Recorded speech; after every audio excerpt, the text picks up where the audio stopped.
дэвшүүлээ. Ингээд би та бүхэндээ хүүхдийн дайхны өрөөл уншиж төлөвлөе.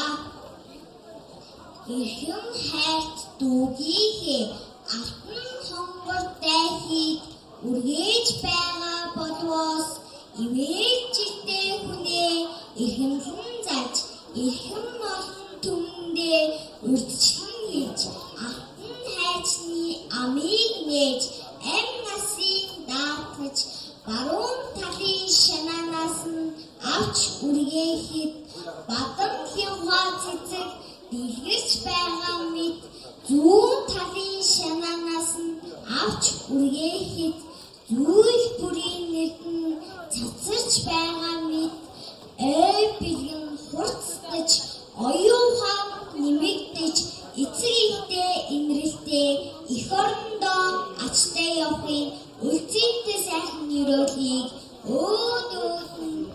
өргөн дэвшүүлээ.